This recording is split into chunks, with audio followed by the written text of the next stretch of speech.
It's hard to recommend flying Swiss International Airlines after what happened on this flight. The good, the bad, and the ugly of Swiss economy class today on Markus Travels. I'm flying from Zurich, Switzerland to Dallas Airport in Washington, D.C. in the U.S. The scheduled flight time is 9 hours and 25 minutes. My trip begins at the Basel SBB train station. I'm taking the German ICE train to Zurich main station and then a regional train to Zurich Airport. At this point, we are keeping it positive. The train connection to Zurich Airport is a great benefit of flying Swiss. You can even book the train connection with your flight if you pick, for example, Basel as your departure airport. There are also direct trains once an hour between Basel SBB and Zurich Airport, but I prefer to go via Zurich main station. As we are flying to Washington Dallas International Airport, you may be wondering why the airport code for Dallas is IAD, India Alpha Delta. The reason is that there are two major airports in the Washington, D.C. area. Firstly, there's Ronald Reagan Washington National Airport with the code DCA, Delta Charlie Alpha. And secondly, there's Washington Dulles International Airport. It's named after John Foster Dulles, an influential Secretary of State during the Cold War. The natural code for Dallas International Airport would be DIA, Delta India Alpha. But when handwritten, DCA, the National Airport, and DIA, the Dallas Airport, can look very similar. That's why they went with IAD for the newer airport. It stands for International Airport Dallas. I paid for this trip myself so that you get a non-sponsored and authentic travel review. Welcome to my channel, Markus Travels. We'll talk more about the price and the all-important value for money at the end of the video. Welcome to Zurich Airport. There are so many things to like about this place. Here are three. Number one is the train station. It's such a convenient connection. And it's a real train station too, with both commuter trains, regional trains, and long-distance trains stopping there every few minutes. The second thing is the airport center. There's a real shopping mall here, and we're still landside before security, so this is accessible to the public. There are grocery stores, pharmacies, chocolate stores, a post office, and a bunch of places to eat and drink. The third thing I like about Zurich Airport is the observation deck. There are actually two of them. The main terminal of Zurich Airport houses gate areas Alpha, Bravo, and Delta. The Echo gates are in a separate building, accessible via an underground shuttle train. The Echo gates are typically used for intercontinental flights. There is an observation deck above the Bravo gates and above the Echo gates. This is a great place for plane spotting. The observation decks are actually also accessible to the public for a fee. But if you have a flight, you get free access. I successfully checked in at the first class counter. Now let's make our way over to the security checkpoint. I have Star Gold status, so I'm able to use priority check-in, priority security, and priority boarding, even in economy class. Swiss used to have premium check-in counters downstairs by the train station, that is check-in area number 3. But now it's only economy class down there. I went to check-in area number 1 instead, which is at street level. This area was recently renovated, and I think it looks great, especially with these waiting areas. There are also ticket counters here, separate for economy and premium cabins. Usually, security here at Zurich Airport is super efficient, super quick, and very friendly. I estimate it's not going to take more than 5 minutes to get through. I was mistaken. That took more like 2 minutes.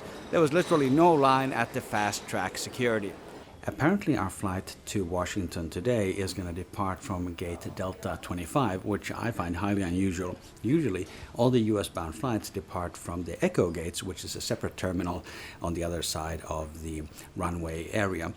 But today is Delta 25. I'm assuming it's going to be a bus gate. Let's see what happens. One consequence of this is that I won't get to show you the Heidi train that goes to the Echo Gates dock. That is usually one of the highlights of Zurich Airport. But today, apparently, it's Delta gates, so we're going to stay here in the same main building. I will just have to go through passport control to get to the Delta gates. In our ongoing series Things I Was Wrong About, the lady at the lounge told me that every day Swiss has 2 flights departing from outside positions because they don't have enough space at the Dock Echo gates. So it's going to be a bus to one of the outer positions today from Delta 25. We made it to the gate area near Delta 25. As always, when flying to the US, there was an extra documents check when you approach the gate. For those passengers who get the 4Ss, the selective secondary security screening, there's also a separate area where they can go through that screening right here at the gate. This time, this did not apply to me, but I remember last time I flew Swiss to the US, I had to go through that, and it was not so well managed. Here, it seems like it was really well set up today. This boarding area here near gates Delta 21 to Delta 26 is partly closed off, like there's a little coffee shop here on my right, but it's actually not in operation. But they did warn you about it. As you enter the area, before you go down the escalators, there are big signs saying that, if you want to get something to eat, maybe do that somewhere else. The boarding at this bus gate is organized by groups. You see groups 1 and 2 for first class, business class, and status passengers. And then we have groups 4 to 6 for economy class passengers. What happened to group number 3? Swiss uses group 3 boarding for premium economy passengers, but premium economy is not installed on this aircraft, the Airbus A330-300. I have reviewed the premium economy product on the Swiss flagship Boeing 777. I will link to that video at the end of this one. I do have access to Group 2 boarding today, but since it's a bus gate, it's only meaningful if you're on the first bus. The priority bus filled up and I ended up on the second bus. This was not very comfortable. I was one of the first to board the bus, but ended up waiting there for 10 minutes while they boarded the rest of the passengers. They kept the air conditioning off while the doors were open. I was not loving it. But a bus gate does mean that we get to board via air stairs instead of a jet bridge. And boarding a wide-body aircraft via stairs will never not be awesome. This made me happy. Just being this close to the giant engine. I loved it. We walk through a rather dated business class section. My seat is in the second to last row. Most of the economy class cabin is laid out in a 2-4-2 seating configuration. But the last 3 rows, due to the curvature of the fuselage, are in a 2-3-2 configuration. Welcome aboard this Swiss Airbus A330 bound for Washington, D.C. I made myself comfortable here in seat number 44 kilo. This is a traditional long-haul economy class seat. The neckrest can be moved up and down, but the bend in the neckrest is permanent. You cannot adjust the wings. I actually think this is a great solution. Those modern adjustable winged neckrests often come loose when you actually use them. So far it looks like the seat next to me is vacant. Let's see if that remains the case, as we will soon call boarding complete. But this is certainly an old cabin. There are actually quite a lot of negatives that we'll cover shortly. Waiting on the seat are a pillow, a blanket, and some headphones. The knee room is decent. For a daytime flight that's not too long, this is fine. The footroom, however, is limited by the entertainment box. The tray table works. One thing I like is that it can be moved very close to your body. There's a cup holder that only has 1 ring, so it has to be a cup that is wider at the top to be useful. There's a big pocket for the safety card and the tax-free shopping catalog. Plus, there's 2 smaller pockets that are good for phones, for example. The armrest by the aisle cannot be moved. The armrest in the middle, first I thought it was broken because it only goes halfway up. But I confirmed by testing other seats that this is the maximum range. This is poor design. Above me I have reading lights, but no individual air vents. Our neighbors the French are doing what the French do. Here's the captain's announcement. We'll be ready in a few minutes and then push back the aircraft. We have to avoid France today due to air traffic control strike. Then we'll fly over Belgium, over London, south of Ireland. We've already seen some of the good and the bad of flying Swiss. While we taxi out, let me tell you about the ugly part, something that really shook my confidence in Swiss International Airlines. I booked this flight on Swiss.com. It was an open-jaw return ticket, Zurich to Washington in Economy Flex, and then the return from JFK to Zurich in Economy Classic. A few months before the trip, I became interested in cancelling it. Economy Flex usually means that you can cancel and get a refund. That's what it says when you book it. When I tried to cancel this ticket, the Swiss website indicated that a refund was not possible. I would only get back 56 Swiss francs, basically just the taxes. I get that the economy basic ticket is not refundable, that's fine. But the economy flex ticket is supposed to be refundable. I even called Swiss and asked, and they confirmed that because one segment was in economy basic, they applied the most restrictive ticket type to the whole booking, which means no refund even of the economy flex segment. This, I feel, is dishonest. If the system allows you to book this combination, it should also honor the conditions of that combination. Or the system should not allow you to book this. Their current setup is shady. The conditions for refund and rebooking were displayed at the time of booking, but they are not shown on the booking confirmation email or the passenger receipt. You have to log into your booking on Swiss.com to see them. This is bad design. As you can see, I ended up taking this flight as planned. Let's continue with the seat tour. There's no coat hook except for the indentation on the latch to the tray table. I had no problems finding space for my small backpack in the overhead lockers. This was certainly aided by the fact that the seat next to me remained empty.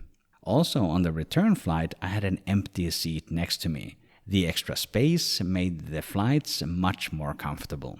The recline on these old seats is very good. Of course, it's a double-edged sword. The seat in front of you can really encroach on your space. They do have a bit of a cleanliness problem on this flight.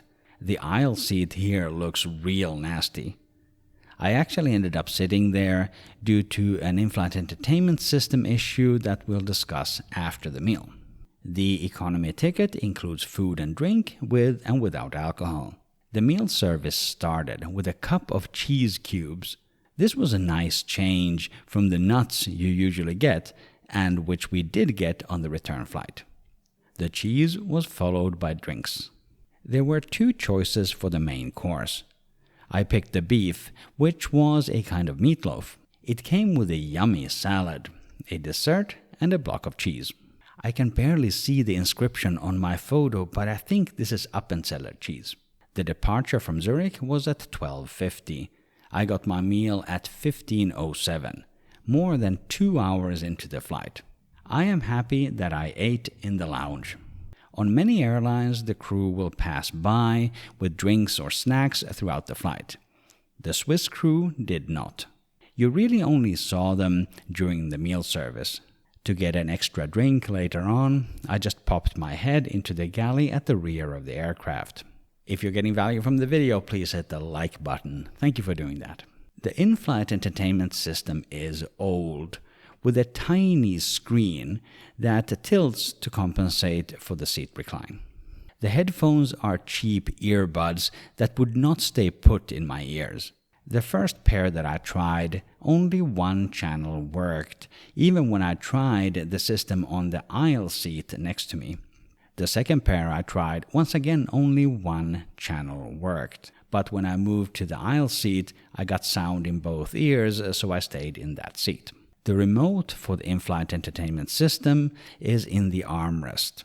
The hole in the lid is supposed to give you a quick access to the main features. But this is badly designed. A, it makes the armrest very uncomfortable when your elbow hits that hole. And B, it's very inconvenient to use the controls without opening the lid. Once I took out the remote, it was actually somewhat unusable. The down arrow button activated even without pressing it, some kind of phantom press. This in-flight entertainment system is the worst one I've tried in years. It doesn't mean that it doesn't work. I was able to watch a couple of movies on this flight. But I cannot remember flying any other airline which would have had a worse in-flight entertainment system. The seat features a single USB-A port, but no universal power outlet, so I could not charge my camera battery. Swiss has Wi-Fi on board. The messaging package is free for everyone. There were 2 paid options as well. 4 hours for 25 Swiss francs or $28 US, but that only works above 10,000 feet. And then they had premium Wi-Fi for the full duration of the flight for 35 Swiss francs or $39 US. For me, the free messaging package was enough. The lavatory on this aircraft is decent. I like the LED lights around the mirror. There's body lotion and face spray in here, which is pretty good for an economy class lavatory. There are multiple bars to hold on to. The lavatory has just about enough space to turn around and to sit comfortably on the can, even if you're male.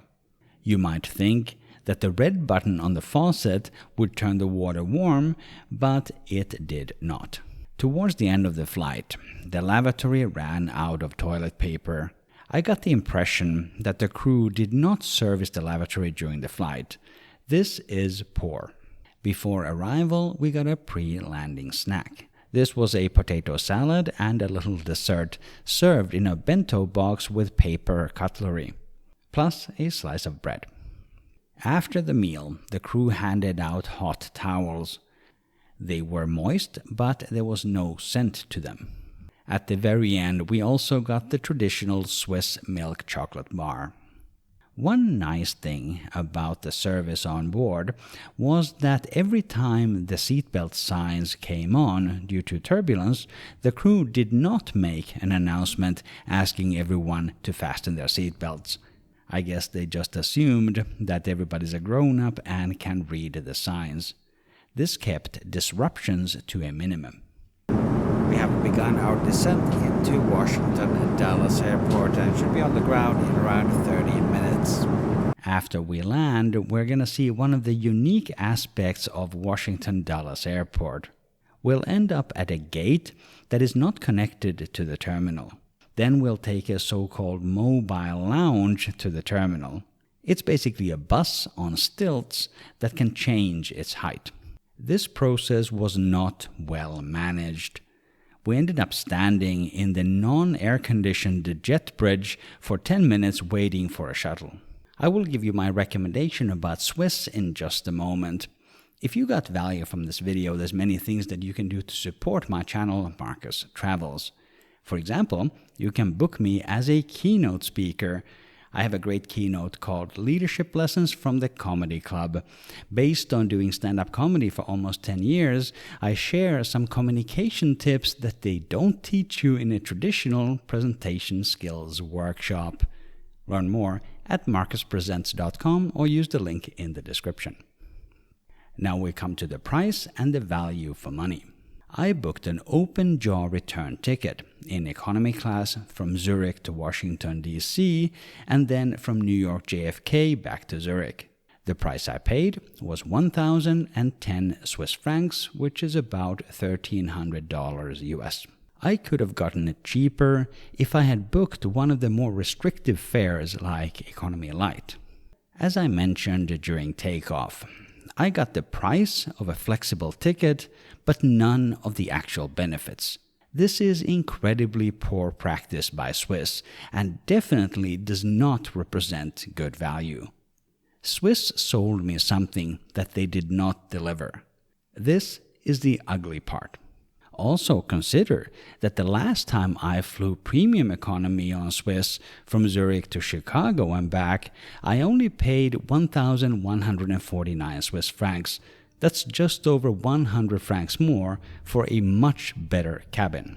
The bad parts of this flight include the outdated in-flight entertainment system, the dirty seat, and the non-existent service, which left toilets without paper and passengers without drinks. The good aspects include the convenient train station at Zurich Airport, and really everything about that airport. I love it. The other huge positive was the fact that I had both seats in my section to myself on both flights. I live in Basel, Switzerland, and Swiss does provide some convenient direct flights from Zurich Airport to some interesting destinations.